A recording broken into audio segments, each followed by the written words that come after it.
అదే RTV app వార్తల్ని క్షణాల్లో చదివే అవకాశం ఉంటుంది. ఒక న్యూస్ పేపర్, ఒక టెలివిజన్ ఛానల్ మీ చేతుల్లో ఎప్పుడూ ఉంటాయి.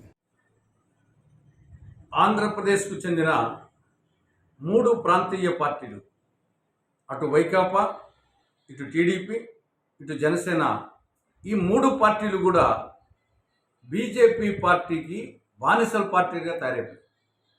బీజేపీ చేతిలో కీలుబొమ్మలుగా తయారైనాయి.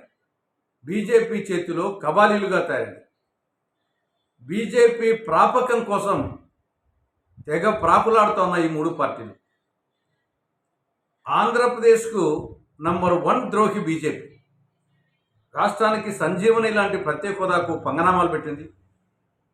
రాయలసీమకు, ఉత్తరాంధ్రకు బుందేల్ఖండ్ తరహా స్పెషల్ డెవలప్మెంట్ ప్యాకేజీకి తిరోధకాలు ఇచ్చింది.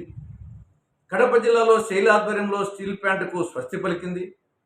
దుగరాజపట్నం ఓడరేవు ఊసేయలేదు. పోలవరం ప్రశ్నార్థకమైంది. విశాఖ మెట్రో లేదు.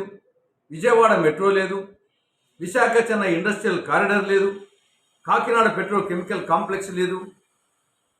విశాఖ ఉక్కు ఆంధ్రుల హక్కు అనే నినాదంతో సాధించిన విశాఖ ఉక్కును ప్రైవేట్ పరం చేయాలని ప్రయత్నం చేస్తూ ఉంది.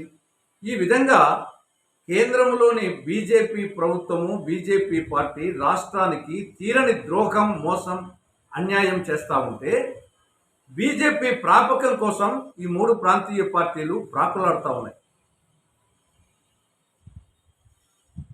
మేము ముందుటాలంటే చెప్తున్నాం, ఆంధ్రప్రదేశ్లో బీజేపీ అంటే బి అంటే బాబు, జే అంటే జగన్, పి అంటే పవన్. బాబుకు ఓటేసినా బీజేపీకి ఓటేసినట్లే, జగన్కు ఓటేసినా బీజేపీకి ఓటేసినట్లే, పవన్కు ఓటేసినా బీజేపీకి ఓటేసినట్లే. బీజేపీకి ఓటు వేయడం అంటే మన ఏలుతో మనం కనపరుచుకోవడం. కాబట్టి ఆలోచించమని రాష్ట్ర ప్రజానికానికి విజ్ఞప్తి చేస్తున్నాం. మరిన్ని వీడియోస్ కోసం ఛానల్ ని సబ్స్క్రైబ్ చేయండి. లేటెస్ట్ అప్డేట్స్ కోసం వాట్సాప్ ఛానల్ ని ఫాలో చేయండి. అండ్ లింక్ డిస్క్రిప్షన్ లో ఉంది.